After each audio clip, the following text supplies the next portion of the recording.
Welcome, everybody, to another episode of Future Proof Use podcast, F Yourself. Today, we have a special guest. We have my high school friend, Terri Dien from the West Coast, here to join us today and talk about career pivots and the pivots that she's been through, as well as her own journey from her origin story and to what she's doing now. We are so excited to have you here. Thank you so much for joining us. Well, thank you, Dan. So happy to be here. Thank you for inviting me. Yes, Yeah, high school. I yeah, think high it's school, been 40 years. 40 years. Uh-oh. We may not look that old, but it has been 40 years. So, Terri, it's so good to see you. I love the motif in the background there with all of your books. Are those all cookbooks? This is my cookbook collection organized by color. Um, I love it. I just needed an interesting backdrop for all of these video calls, and I don't really refer to the cookbooks anymore, unfortunately. So I thought I'd turn them into some piece of art. But it's 500 cookbooks in my collection. Wow, 500. That is 500. really, really cool. Very impressive. Awesome. And Thank you. and we'll talk about the books that you've written a little bit later. But I just want to dive right in. Sure. For you, you're a chef. Kind of like that's your passion, right? And so I'd love to start from the beginning. So after you went to college, you went into kind of like public service, right? I did. Yeah. Yeah. So I studied political science at San Francisco State University with a minor in journalism. I thought, ooh, this would be cool. And then somehow it was also, in the late 80s when I went to college. So the AIDS epidemic was a really big Mhm. thing. And I had an uncle who passed away from AIDS back in 1985, very early 1985, at the Wow. beginning of the pandemic of that pandemic. And so I just thought maybe I'll go into human physiology and also study. There were courses at SF State on HIV disease. And I thought, oh, I know, with political science, with journalism, with physiology, with an HIV concentration, maybe I'll become an AIDS activist. So I thought about that for a while. That was really something that motivated me. And then in my junior year, I had an opportunity to go to Washington, D.C. on an internship, which was really Amazing. great.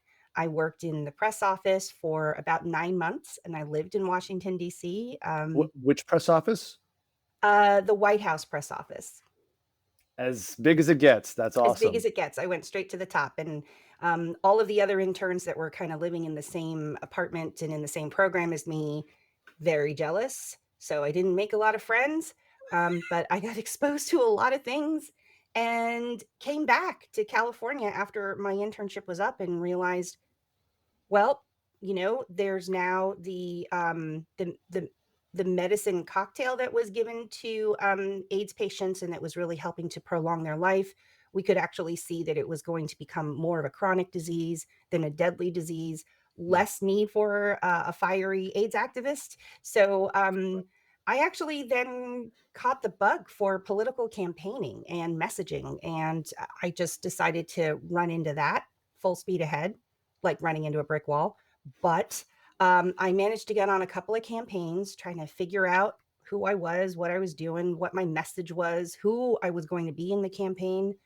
Realized that organizational management was really important in a Mhm. campaign because you have to make order out of chaos.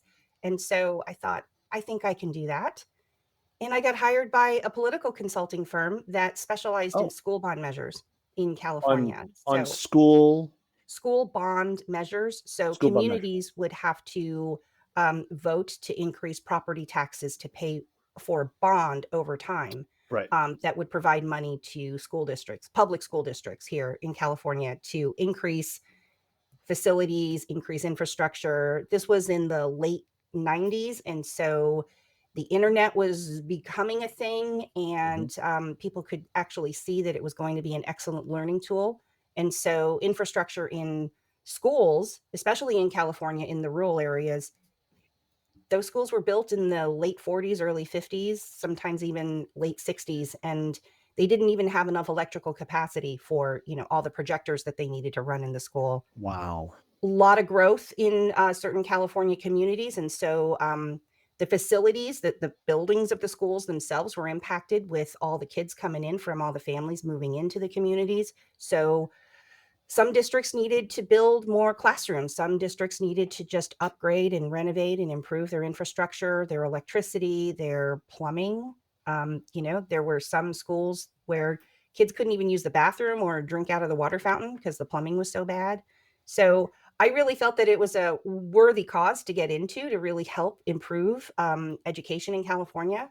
And I ran many school bond measures over the course of 10 years after graduating from college and Incredible. really helped pass a lot of bond measures so that communities had better schools. Yeah. That's incredible. And so that you say, infrastructure and bringing, just basic functions to schools, but also the internet. And it didn't really matter that you were right in the middle of, Silicon Valley, right? That you still had to deal with all of the basic infrastructure. And that's great work that you did. Wow.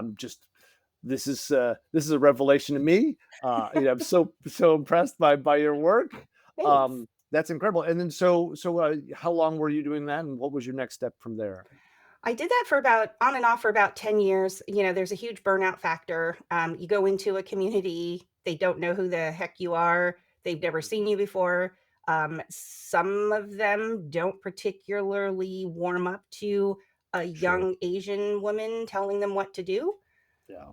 especially somebody as positively assertive as I am. So, I really, I had to, I struggled a lot. I had to overcome a lot of obstacles. I had to convince people and I had to be very persuasive about how I was coming across in meetings and giving them the campaign plan and our Yeah. timeline. And this is our budget. So I need you to raise some money, et Right. cetera. Um, and so I would step away from that every now and then and maybe do some fundraising work for nonprofits. So I worked for the March of Dimes, I've worked for the American Heart Association. And then I would go back into campaigning because I really loved it. Yeah. But it wasn't until about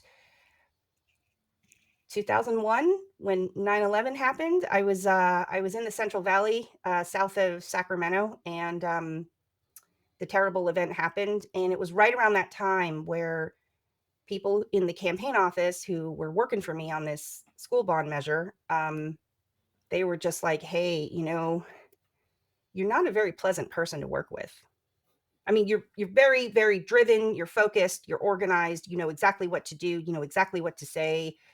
You're really good at what you do, but you're a lot more fun to be around when there's food." And it just so Wow. happened that we were down the street from a really wonderful gourmet supermarket. And I would go in there and I would buy stuff for lunch.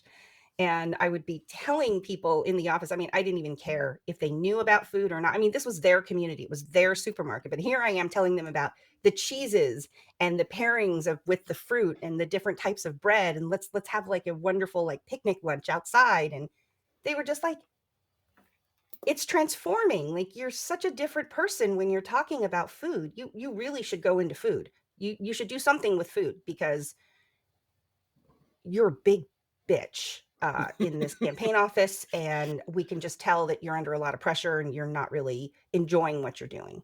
So your personality is totally different. And Wow. I took a big step back from that. I'm like, wow, these people, they've only met me like, 2 months before.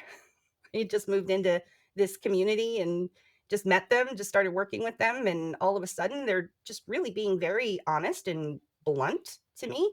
Hmm? Um, so I was thinking, well, I don't know what I would do. Like, I know how to cook, but I only know how to cook for myself. And I know how to Right. bake, but I only know how to bake for myself because, oh, yeah, in between campaigns, because campaigns are like Come very and go. cyclical, feast Yep. or famine. It's like an actor, you just wait for your next gig.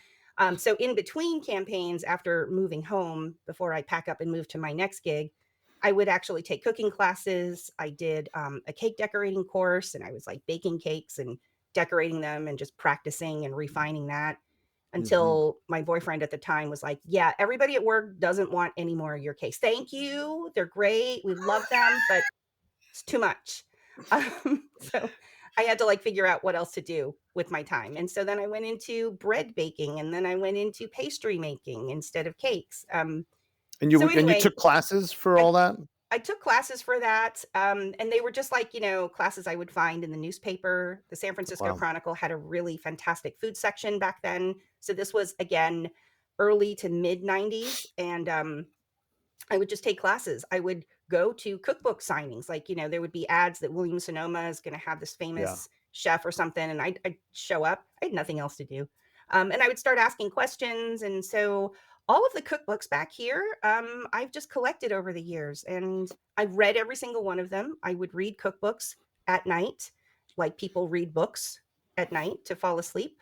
Um, and I just sort of taught myself how to cook and bake over the years. But then, uh, 2001, um, September 11th, Yeah. really tragic day. And, that completely changed my life.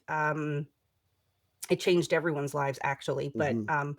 for me personally, I had to just really understand that, something this huge could just happen. You have no control over it. You don't know when it's gonna happen. Mhm. It comes without warning. You can say, "I love you," and have a great day to your loved ones, and maybe you don't Yeah. see them Yeah. by the end of the day, and your whole life has changed. And so that really shook me, and that really got me to understand that, yeah, maybe I am really good at what I do with this campaigning gig, but, is it bringing me joy? Am I actually following my passion? Mm. I was probably passionate about it when I jumped into it right after college. Um, but, I lost that love for the campaigning. It became very rote. I could smell a lie coming at me a mile away. I would literally interrupt people and say, "Hey, before you go any further with your little sorry story, let me just tell you what I need from you, and let's just kind of meet where we can so that I can get something out of you volunteer wise, Right. because this is your community. It's not mine, right? It's your kids that go to this school district. It's your kids that are going to benefit from what we're doing here. So please, before you lie to me about something, just let me just tell you this is really important, and I don't want you to waste my time." And people don't react to that type of directness very well. But I thought I was doing my job. I was, like, cutting to the chase. I was, like, just, like, "Don't waste my time. Mhm. Let's just focus on what we have to do here, which is win this campaign." So, that was, like, late 20s. I was in my late 20s, and at that time, I didn't realize that I hadn't fully developed as a human being and mature adult yet. So, I thought that was how I was supposed to relate to people. Right. Anyway, um, 9/11 happened. We won the campaign, by the way, that following November. And, my dad decided it was time to do a big family trip. Again, it was a big pivotal moment for everybody in their lives. And so we did a big family trip to China. I think we traveled through China for like 5 weeks. And Wow. then it Wonderful. was incredible. It was such a wonderful experience. And it was really a big gift that my dad gave us. And then I came home and I was just like, I think it's time I did something else. So I did one more campaign to wrap it all up. And then I started looking for culinary schools. Didn't really have a plan. I just knew that culinary school was the way to go. In between the campaigns, I was looking for work in restaurants and bakeries, but Right. nobody would hire me because I didn't have any You didn't. professional experience in a restaurant. I was just a home cook, a home baker. And I'm like, yeah, but I really know my stuff. Like, I could show you what I can do. But because I didn't have a degree and I didn't have any work experience in the field, nobody would actually hire me. So I thought, all right, I'll start researching culinary schools. So even with your library of cookbooks and all the knowledge you had amassed, Yes, it was still important to then go out and get some more hands-on in situation knowledge. absolutely. I felt Yeah. that it wouldn't hurt to get a culinary arts degree. Yeah. Um, Certainly, there would be resources available in the department that would sort of help with, career mentoring or career path guidance, or there's got to be a job board or something, or Yeah. Sure. internships available, or people that I can talk to in the industry that are connected to the department. So, yeah, I did a lot of research. My husband and I, we were ready to move out of the San Francisco area, to find the if we decided that, maybe going to New York was the way to go, we would pack up and go back to New York. But then somebody said, "Hey, San Francisco City College actually has a really excellent culinary program, and Incredible. it's right in your backyard, There you and go. it's super well, the tuition. They're one of the oldest culinary programs in the country. You should check them out." And I did. I went for a tour, and, the rest is history, I should say. It's a really fantastic program. Yeah. So you were developing the skills over, the course, of your adulthood, right? By reading all of the cookbooks, but then, I find it great that, that your colleagues, said, "Hey, you're just happier around food," and, that's what a kindness, really, right? What a kindness that they gave to you that said, you're just happier around food, and so leaning into that, right? So now you've gone and enrolled in schools, and from learning all of that, you then made it into actually teaching other people how to cook. That was literally an accident, I have to I say. I love it. think everything after culinary school was a series of me falling backwards into really wonderful situations without really knowing it. So, my entire culinary career, all I've ever said was how grateful I am for the opportunities that have been given to me. When I started culinary school, it was, a 4-semester program, so it was 2 years, it was a 2-year commitment. You know, my husband said, "Sure, you can go to school full time for 2 years, I'll support you through that, just get a part-time job, something just to kinda help Right. out." And I went and I got a part-time job, and I literally spent more in that part-time job than I actually earned. But that's another story. But yeah, it was really wonderful to approach culinary school and just say, all my life, I started something with a plan. There was a goal in mind. There was a mission. There was something I was getting to. There was some kind of vision of what I was going to do or what I was going to be at the end of like whatever journey I was on. And for culinary school, I'm like, no, you know what? I'm going to be present. I'm going to squeeze as much opportunity out of every minute that I have in culinary school. I volunteered for all kinds of stuff.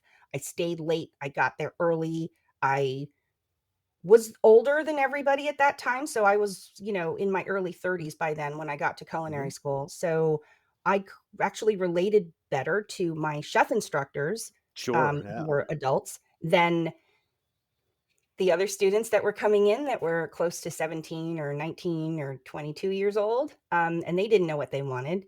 And so I had a clearer vision of like how to approach this new chapter of my life and this new career path that I was about to begin. And I remember saying to people, I'm going to take the opportunity when it presents itself at the end of the journey. So I exposed myself to everything I could: food styling, wedding cake design, Wow.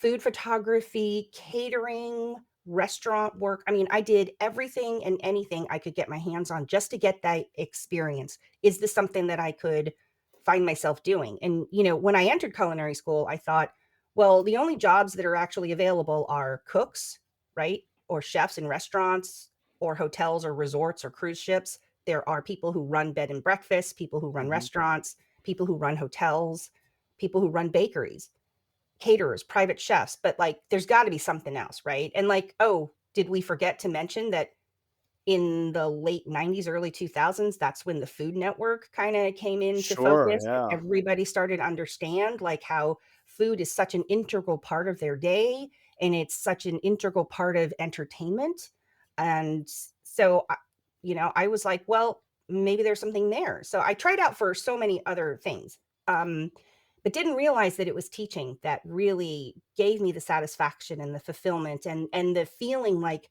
I can take this and I can go with this forever. Yeah. Because people have to eat. People have to learn how to eat and feed themselves. Yeah. And so what I think is really interesting, that you were testing and iterating everything, right? By learning, right? And Yes. knowing, okay, maybe not that. I'm going to lean into these other things here, right? And Right. it's really almost like bringing what you did as a uh, campaign manager, right? A political consultant, the organizational management, into your own journey, right? You were developing the skills, and you were definitely pleasantly assertive with yourself in in that part of the journey. And so you got out, and then you became a teacher I of started cooking. out I started out working in a cooking school local Yeah. here in my town, and, I was doing that part-time, and I honestly felt again, so imposter syndrome crept in a little bit because 'cause I'm like, "Well, Sure. sure, I have a culinary arts degree, I got this piece of Mm, paper that says I did it, but who the hell am I?" Right?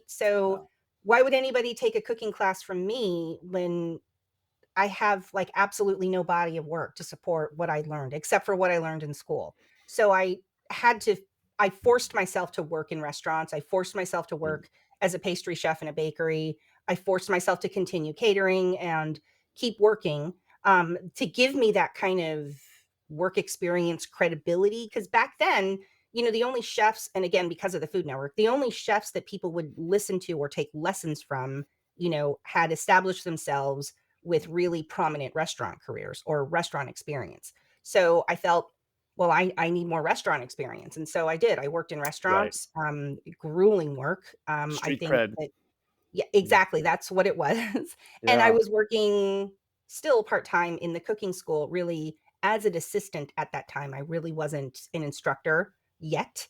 But I was happy to work and watch and learn from the guest chef instructors that were coming in, the staff chef instructors of the school where I worked.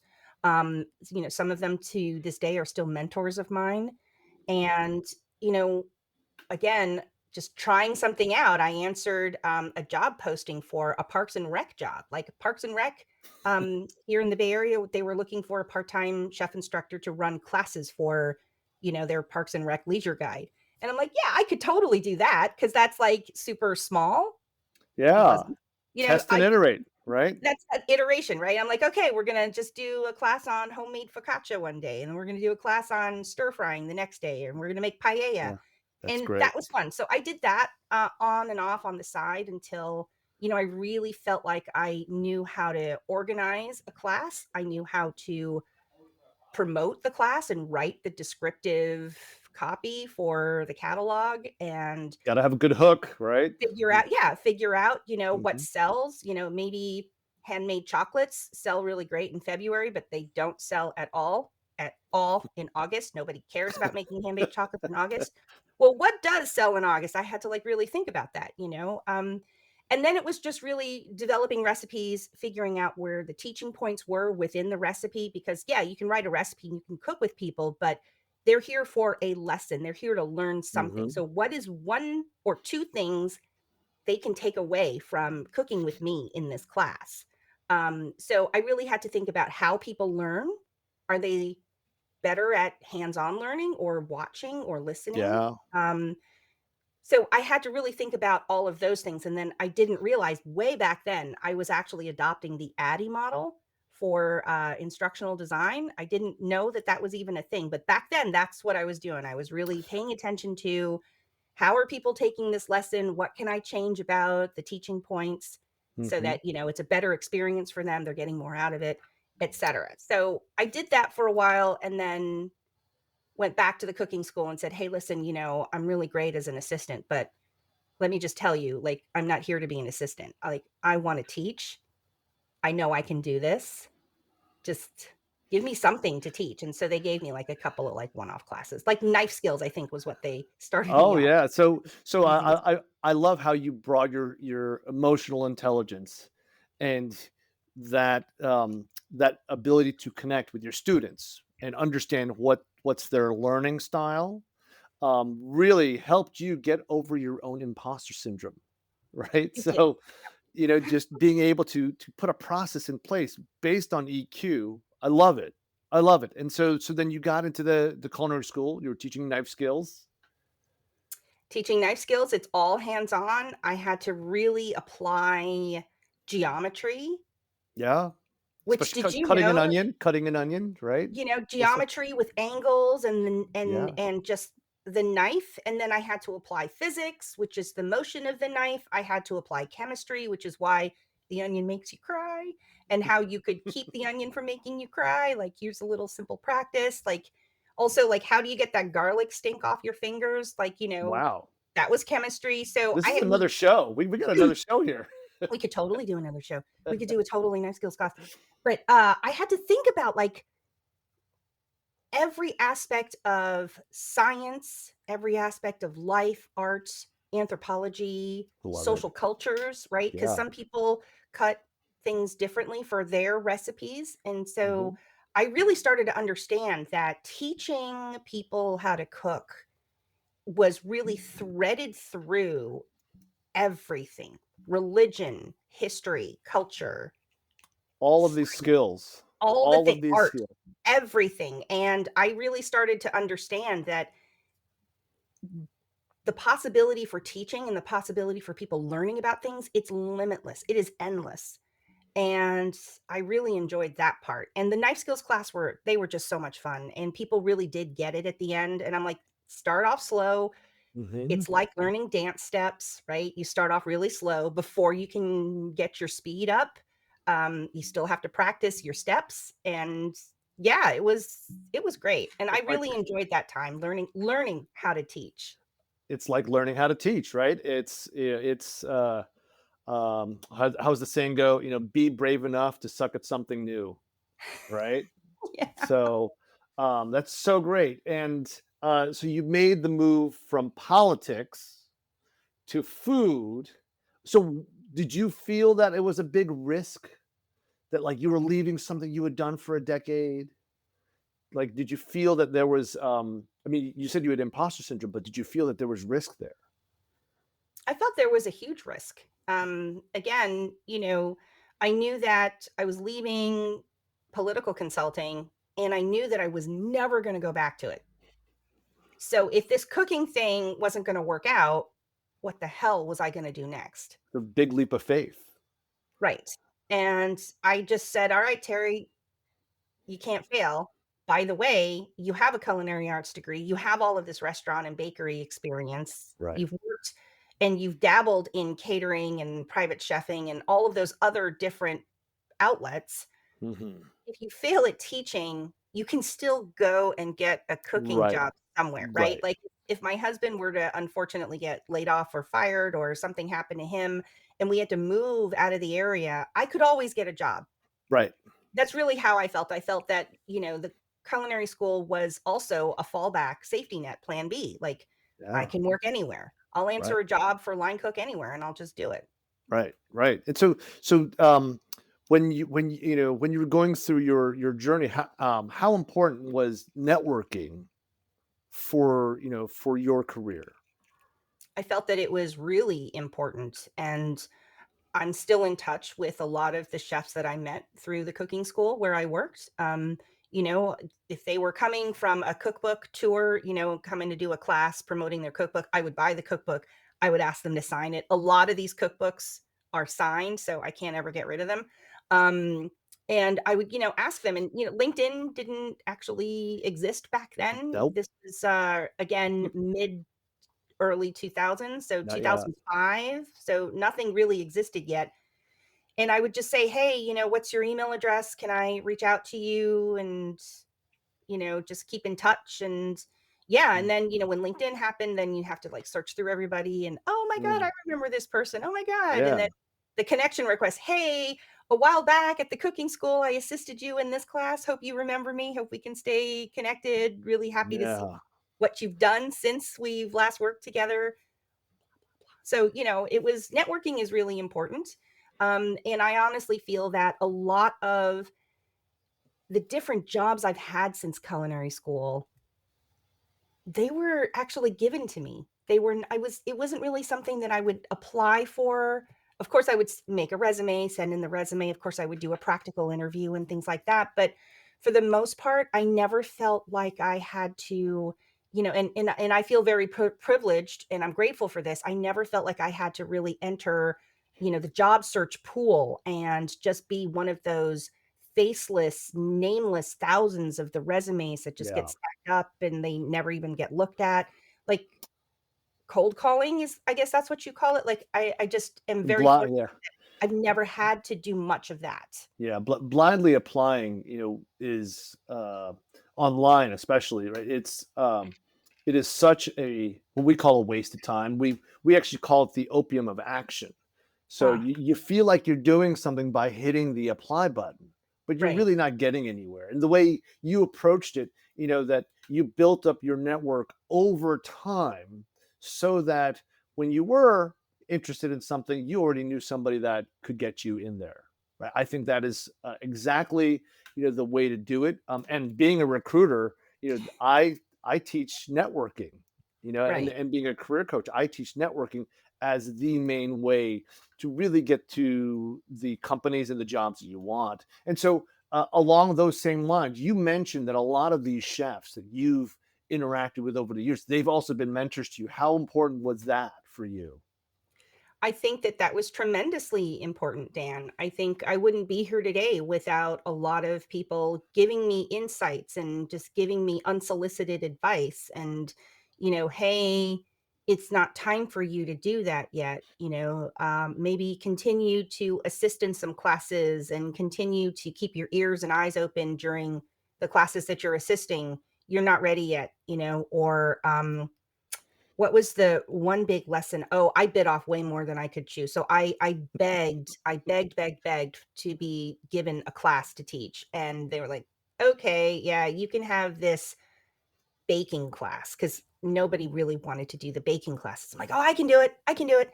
And I bit off way more than I could chew. And the class ran over, people just weren't understanding, the cakes didn't turn out the way I had envisioned them to turn out, people were disappointed because I didn't meet their expectations, it was a wreck. And, they were like, "Yep, that's exactly we knew exactly what was going to happen, and we just needed you to understand and learn from this opportunity." And I was just so hurt and crushed, of course, at the moment. But, a few months go by and I think about that and like, what an incredible opportunity for them to actually like give me permission to fail, Yeah, right. I to mean, pay in front of paying customers. failing is one of the best ways to learn, right? And stumbling, right? And did anybody get hurt? Not really, right? And so your ego may have been hurt in the moment, but you were able to learn from it and actually continue to learn and grow and pivot, right? So I love that. And so you've been such a great example for someone that had to move out of politics for your own sanity, right? And so um, uh, and you did feel kind of stuck there too. And so what advice would you have for people that really feel stuck in their job, or maybe they're in an industry that's kind of shrinking? I would say take what you know about the job that you're doing that really gives you that wonderful feeling of confidence. Remember that, like, remember how that feels when you're doing something that only you can do and you're the best at that in your job, whatever that is. Take that feeling and know that that feeling can carry you to the next thing. So, Mhm. even if it doesn't feel like it's the right job for you or you don't feel like you have enough experience in this new direction that you're taking, just remember you rock in this other area and just harness that feeling and apply that feeling to this new thing that you're learning. I love And it. it does come through. It really does come through. It shows through with your posture, your Yeah. facial expressions, your body Yeah. language. It Yeah. really gives you the confidence to try something new. And I'll just say I am not one person that's going to be afraid to try new things. I'm not somebody that's afraid of rejection. Like, no is the worst, right? It is the worst. But does it hurt me in any way? Do I feel like I'm worthless because somebody said no to me? Like, no. That just means this person said no. That's right. just down the road, the next person might not say no. Yeah. And that's something that I attribute something that my mom said to me once. As a child, when I was like 10, growing up in New York, she didn't want me just sitting home as a latchkey kid, just getting myself into trouble. So she signed me up for all kinds of like after school things. There was painting, there was Irish step dancing lessons, there was piano. I mean, just Wow. weird things that like, it's like, is there a class? Is it after 3 o'clock? And it dismisses before 5:30? She's like, sign me up. And so tennis and swimming, and I think Mhm. she signed me up for calligraphy. And I like, Mom, why am I? Because she actually said, I want you to be exposed to a lot of things. I don't want you to grow up to be a timid, shy young lady, afraid of the world. I want you to be poised, and I want you to understand that you try something, and if it doesn't work out, you're still you at the end of the process. Like, Such great it advice. didn't destroy you, right? Thanks. And Yeah. at least you can say, "Ah, I know how to serve in tennis now." Maybe you don't Uh, play tennis ever, but at least if somebody handed you a racket and a ball, you could serve the ball, right? right. Like, yes. So it gave me the confidence and the poise, and it made me less afraid of failure and rejection. I love it. I love it. Yeah, and that's one of the things that we teach in our school, Future Proof You, is everybody's got skills that you can transfer to another job, another industry, right? You just have to translate those skills for what the that target industry or that target company is looking for. And so we really encourage people to think about that passion. What makes them feel awesome, will just translate that skill into that future state. And so Yeah, I love that about you, and where you've gone, and you've also expanded your skill set, right? I You are have. now doing lots of cool things, not just working at one of the premier food companies in the world, Bon Appetit, but also you do voiceovers, which is incredible. Thank you. Yes. Voiceovers was also a side gig I thought during campaigns.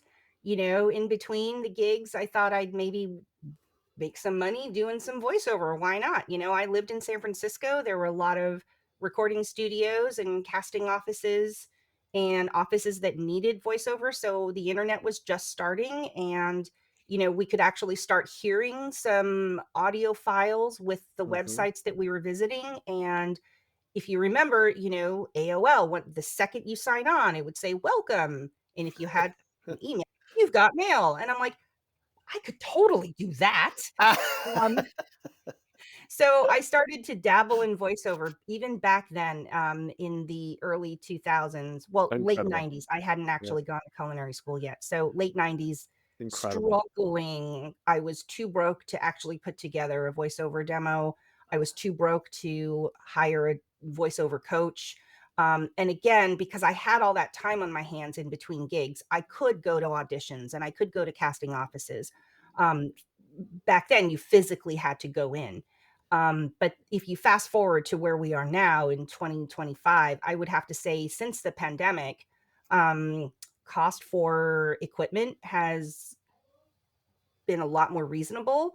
And of Mhm. course, the internet and all of the infrastructure within the internet now. So people can actually record from home. And I just thought, hey, I remember I really enjoyed voiceover back then, and I just couldn't make it. I wasn't I wasn't serious enough. B, I just wasn't confident enough. Um, and C, I just didn't have enough life experience to breathe into copy and roles. So I thought, I can do this now.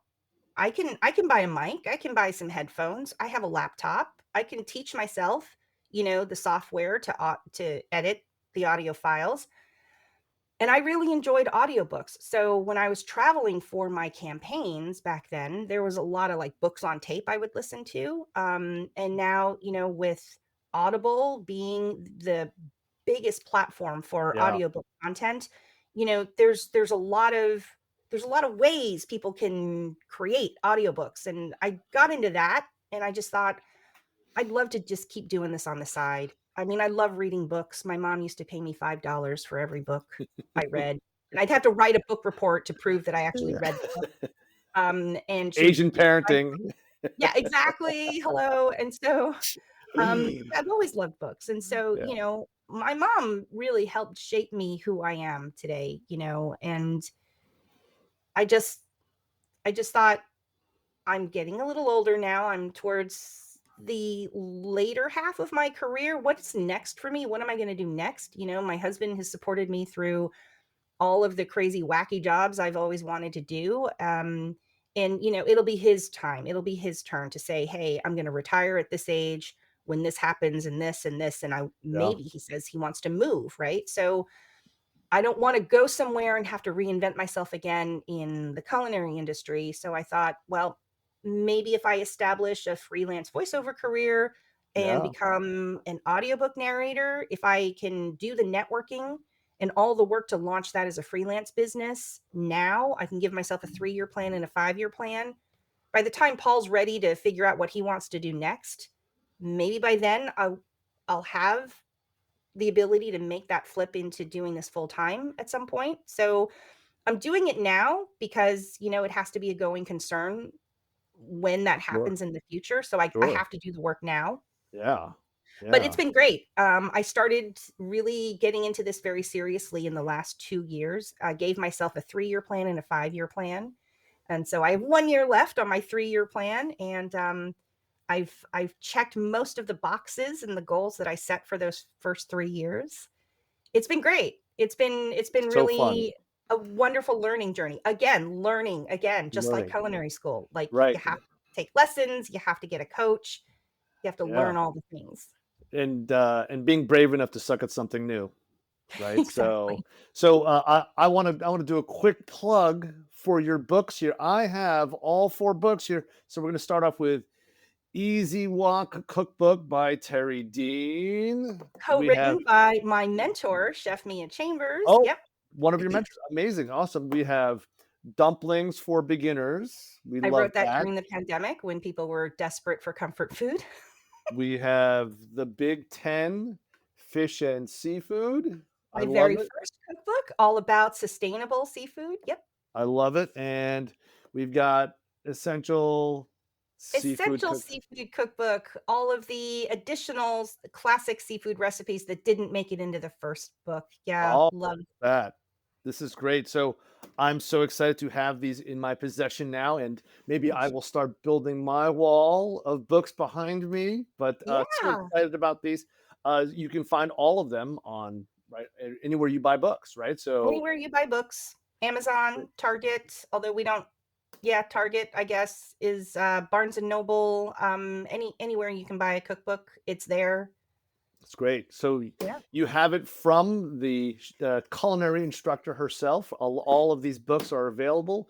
So, what's one of your favorite things to make? Oh gosh. Oh Put you on the god. spot there. So I love pizza. I think, coming Mm, from New York, pizza is a big, big thing in my life. yeah. And I do a really good pizza. I don't do it all that often because the dough that I need, the dough that I use usually takes a few hours to proof up, Oh, okay. for it to be perfect. And in my busy life, I don't have 2 hours anymore. So I have to plan like, "Oh, this weekend we're gonna do pizza." So, pizza, I think, is my favorite thing. Pizza's great. That's awesome. I love making pizza though. I hack it with the Trader Joe's dough. Um, I just find it's consistent. At least I Yes. know what's coming out of the oven, right? And if Yes. I cook at a certain Nothing temp, wrong with TJ's pizza dough. It's so good. yeah, I love making pizza too. So, um, now you've gone to your Bon Appetit, right? And you've been there for a bit now. And did you also get that through your networking efforts? I would say the the position that I have now at BA Yeah. came through marketing efforts. Coming into BA, it was sort of a recruiter actually approached me on LinkedIn. It was a cold email. Wow. All I right. was managing a cooking school full time for a retail company. And again, I was burning out because I don't do anything just 100%. I do it 178%. Um, And so it would have been 5 years with that retail company, and I still loved the teaching element, but there were certain elements where I just wasn't having a good work-life balance anymore, and I was really thinking about what's next, and it was a moment where I was really doubting, you know, is there a future in teaching cooking anymore for me? What's next? Because, I was looking out for all of the teaching opportunities and there really wasn't as many anymore. And so I'm like, oh gosh, what's next? And so I was really having this existential crisis. And this was in 2018, flipping into 2019. And that's when the publishers reached out for the Big Ten Fish and Seafood Cookbook. They were like, hey, we'd love to collaborate with you on a cookbook. And I'm like, how did this just drop out of the sky? And again, the editor who contacted me had actually just done a Google search on chef instructors in the Bay Area. And she found my website and she found my LinkedIn. Funny. And so I'm like, is this legit? And like, I did a lot of back end research to make sure that this was legitimate.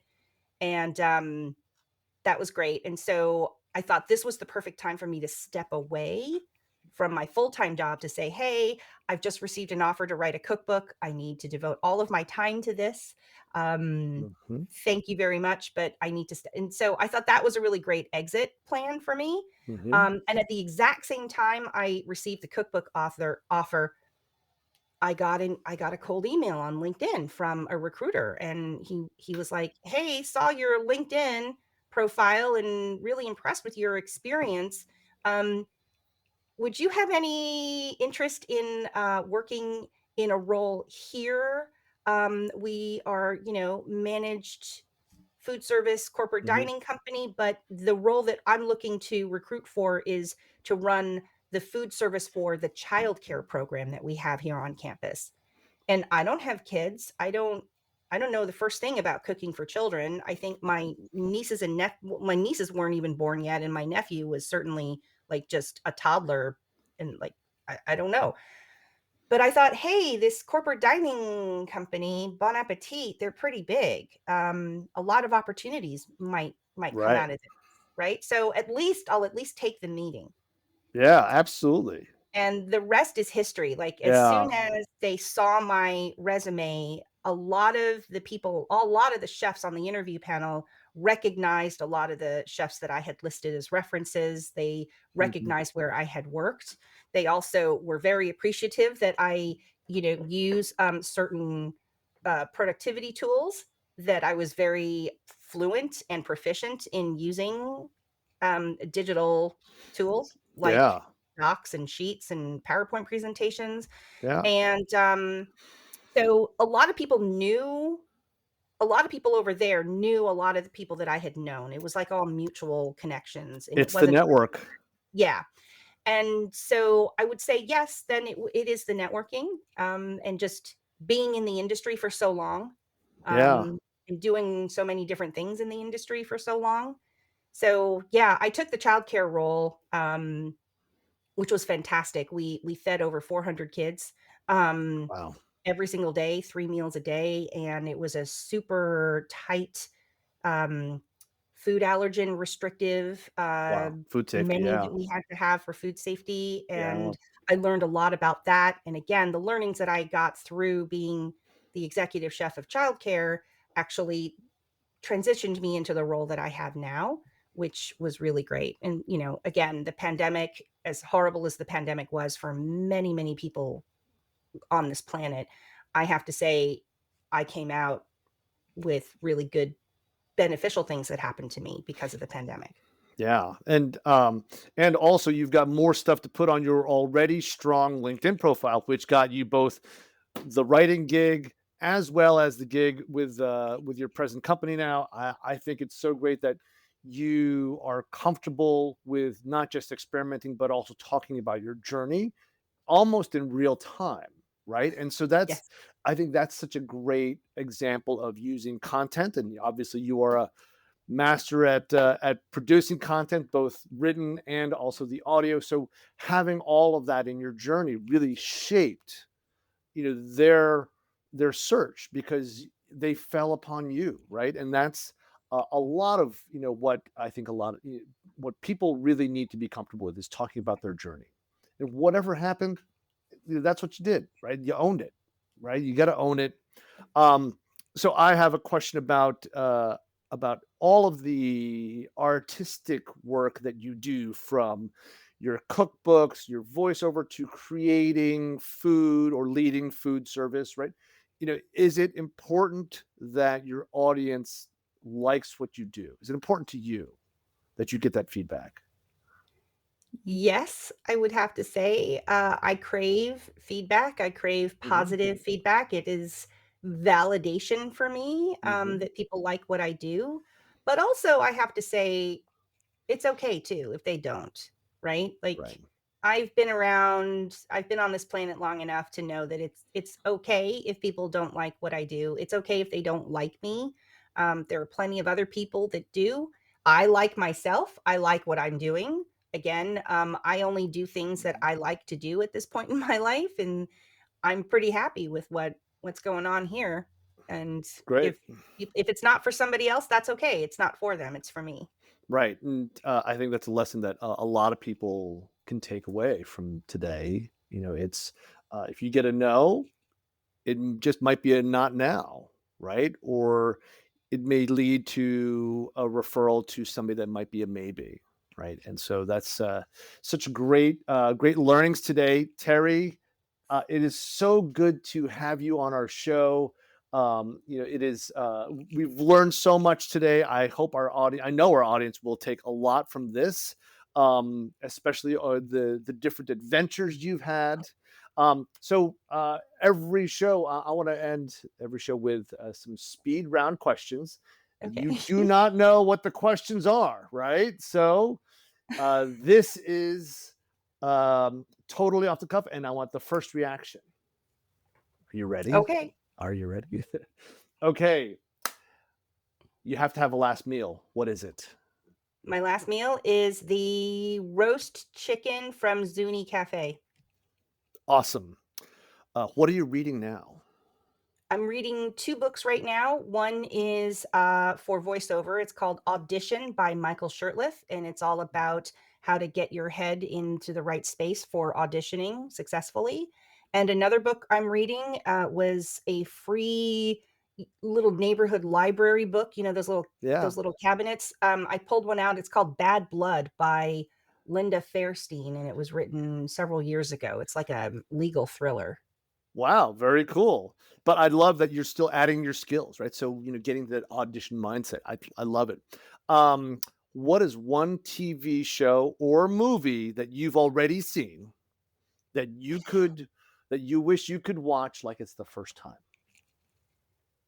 I'll go with the TV show because I think everybody knows Star Wars is the movie Yeah. that I wish I could see for the first time again, but TV show, it would be a series that came out in, I think, 2011 called Person of Interest, Oh, okay. shot on location in New York City. I get very homesick, so I like to watch television shows that are shot on location in New York and not in a studio. That's great. Awesome. I love it. And last question here. Favorite ice cream? Pistachio. Oh, I love it. That is my favorite as well. I love it. It's Yeah. Oh, so Terry Dean, the author of multiple cookbooks, all of these Thank you. cookbooks. Um, thank you so much for being a guest Oh, on thank you for this our show. conversation, Dan. Really Yeah, great. Thanks for having me. what a great adventure you've had, and want to thank the audience for tuning in today. We will be back with more guests on our podcast. This is, again, Future Proof Use Podcast, F Yourself, where we all want to talk about how you can future proof yourself in your career and all of the wonderful things you're going to do in the future. Have a great day, everybody. Thank you so much. Thanks.